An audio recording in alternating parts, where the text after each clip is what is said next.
The Dash 8, the Saab 340, the Embraer 120, the ATR 72. They once filled American skies, now nearly extinct. Turboprops are present in Europe, Canada, Southeast Asia, Australia, everywhere except the United States. And here's what makes this strange. America is the world's largest aviation market, a turboprop wasteland.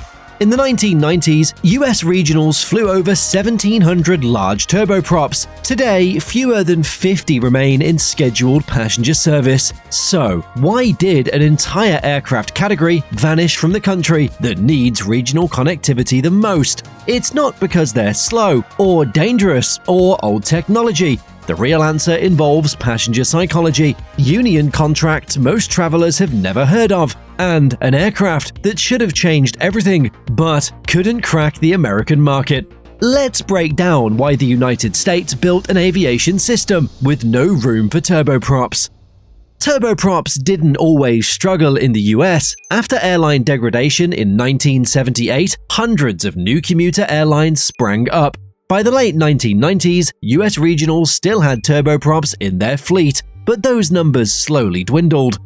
You book a flight, arrive at the gate, and instead of a jet, you see propellers. For most Americans, that moment triggers an immediate reaction. Small airports, bumpy rides, noisy cabins, memories of old commuter airlines nobody wanted to fly. In the American mind, jets equal premium, turboprops equal outdated. Even when turboprops burn less fuel on short routes, passengers reject them on sight. Airlines had to grapple with the fact that some passengers simply wouldn't accept turboprops, viewing them as inferior, despite being more efficient. The psychology killed the economics. Regional airlines needed consistent branding. Turboprops didn't look like mainline extensions, they looked like second-class cabins. But passenger perception alone doesn't kill an entire aircraft category. There's something deeper, and it starts with geography. Turboprops excel on flights under 300 to 400 miles, that's their sweet spot. But look at a US map. Charlotte to Salisbury, Maryland? Sure, turboprops work. But that's not what American regional flying looks like. Most city pairs sit at 500 to 600 miles apart. Some regional routes stretch far beyond turboprop range. Routes like Chicago-Minneapolis or Dallas-Abilene used to be turboprop territory in the 1990s. Today, they're mostly E175 or CRJ900s, with some airlines even using the larger narrowbodies like the A320 or the 737. Unlike Canada or Australia, US cities have infrastructure, long runways, jet-friendly airports, space for larger aircraft. Turboprops are perfect where runways are short and airports are remote. America doesn't have that constraint. Weather tells another story. Rocky Mountain winters, Midwest thunderstorms, East Coast icing. Jets handle these conditions with more consistency. Turboprops operate at lower altitudes, right where weather hits hardest. Turboprops typically cruise below 20,000 feet, right in the weather. US regional jets climb quickly above most turbulence, giving passengers a smoother ride on the same routes. The majority of America's landscape simply doesn't need turboprops the way other countries do. The US simply lacks the thousands of remote short runway airports that keep turboprops alive in Indonesia, Papua New Guinea, the Nordics, or the Canadian North. But geography and psychology only explain part of the story. The real reason turboprops disappeared sits in pilot union contracts. Major US airlines don't actually fly regional routes themselves, they outsource them. United Express, American Eagle, Delta Connection, only brands with the actual flying done by their partners. But here's the catch, pilot unions at major airlines enforce scope clauses, strict contractual limits on the size and weight of aircraft that regional partners can fly. Between 2012 and 2025, scope clause relaxations at American, Delta, and United all converged on a hard cap of 76 seats and roughly £86,000 MTOW for regional partners. No exceptions. These rules were designed to protect mainline pilot jobs, but they had an unintended consequence. They created an entire industry. Bombardier and Embraer built aircraft specifically designed to exploit these limits. the CRJ-700, the CRJ-900, the E-175.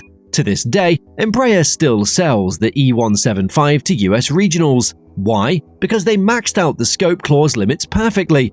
Turboprops don't fit these boundaries. They're too limited, too inefficient under the same crew cost structure. Airlines pushed towards 70 to 76-seat jets because they could maximize revenue within union restrictions and still have network flexibility. And then there's pilot pay. Flying jets means higher pay, better career progression, more prestige. Everyone wants to fly jets. Airlines follow the talent. The scope clause system didn't just discourage turboprops, it killed them.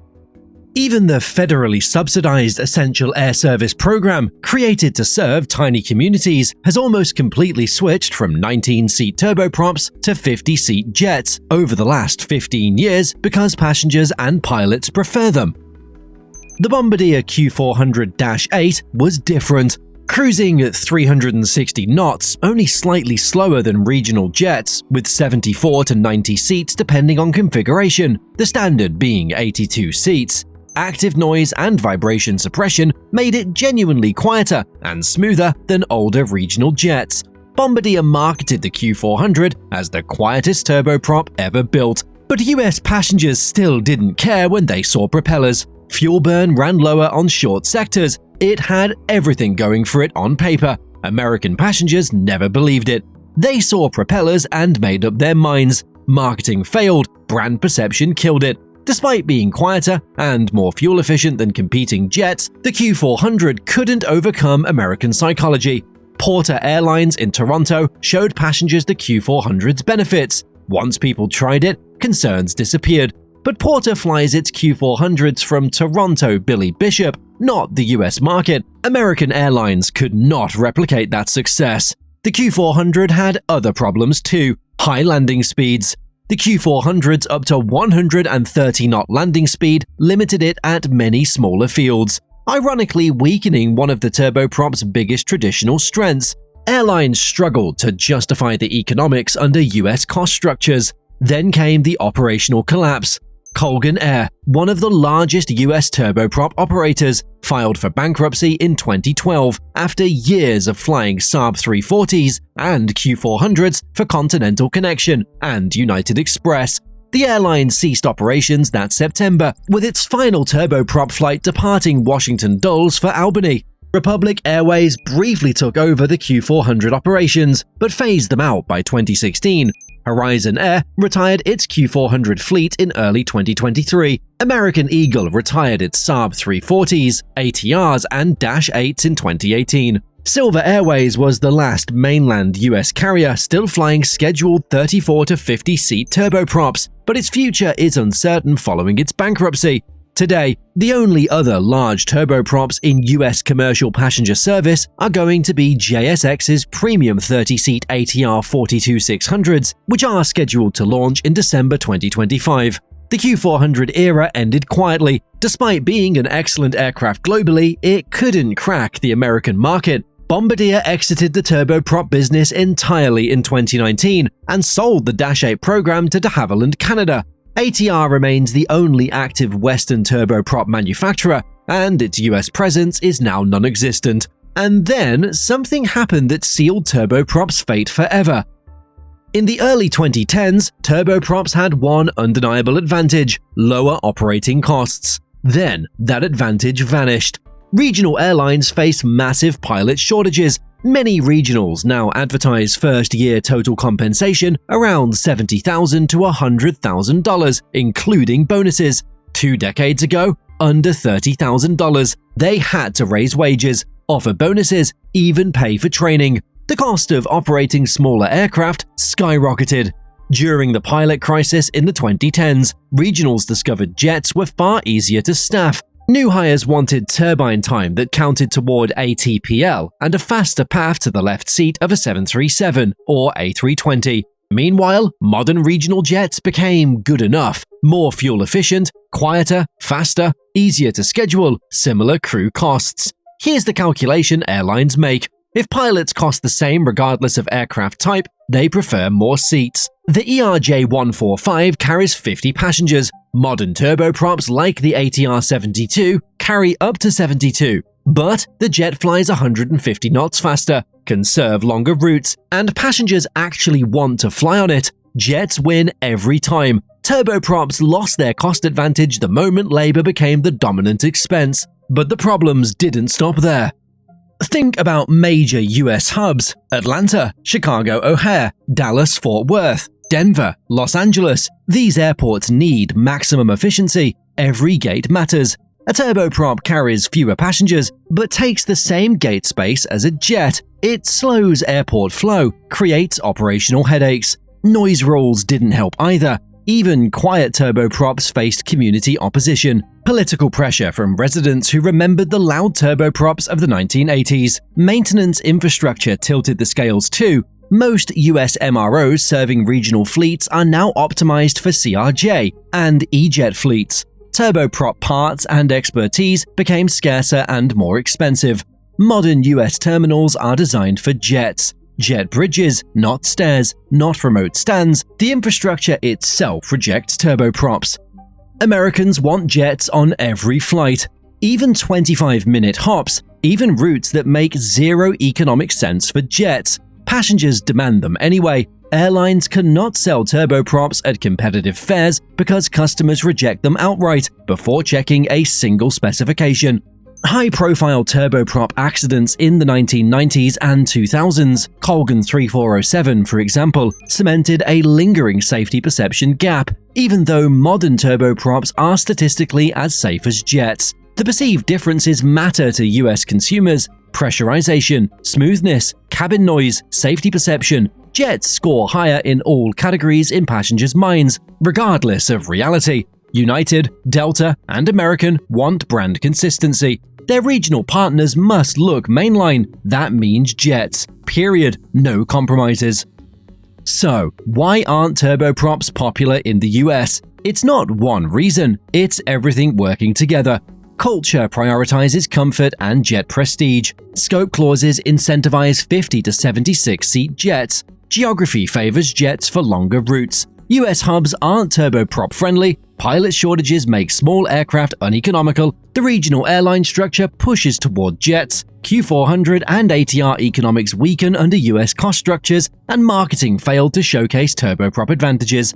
Every piece reinforces the others. Remove one barrier, and 5 more remain. It's not that turboprops are worse, they're simply mismatched to the American aviation ecosystem, a square peg in a round hole, rejected by passengers, economics, and infrastructure simultaneously. But could they ever come back?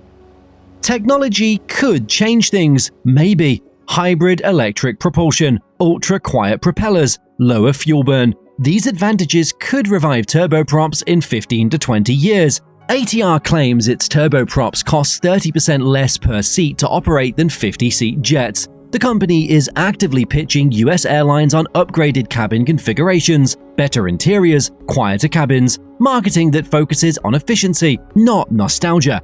ATR projects demand for up to 300 turboprops in the US over the next 20 years. They've designed a US-specific 50-seat configuration with a triple-class cabin, airbridge-compatible doors, and generous overhead space. Charter operator JSX recently ordered ATR 42-600s for public charter operations, marking ATR's first entry into the US public charter market.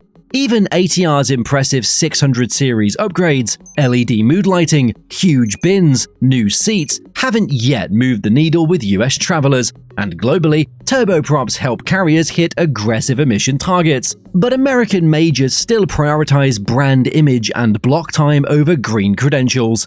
But the numbers tell a different story. US regional airlines operate about 70 50-seat regional jets, down from about 800 10 years ago. Those aircraft are aging out, retiring fast. What are airlines replacing them with? Larger regional jets, not turboprops. Unless scope clauses change, and they won't anytime soon, and passenger attitudes shift, even less likely, jets will keep dominating US regional routes. The system is locked in. The turboprop revival isn't coming, not in America, not soon at least. The missions turboprops once served may soon belong hydrogen aircraft instead. In 15 years, the 100 to 300 nm regional niche could skip turboprops entirely and leap straight to electric or hybrid electric aircraft. Turboprops are efficient, safe, perfect for short flights, but aviation isn't just engineering, it's psychology, economics, politics, all tangled together in ways that don't always make rational sense.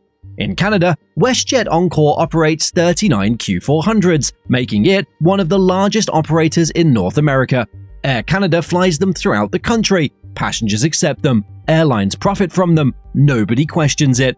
In most countries, turboprops are essential. Workhorses, the smart choice for regional connectivity. In the United States, they became symbols of an older era, one the industry moved on from, one passengers rejected, one economics couldn't support. That's why turboprops aren't popular in the US. Not because they're inferior, not because they failed, because America built an aviation system that has no room for them. And that system isn't changing.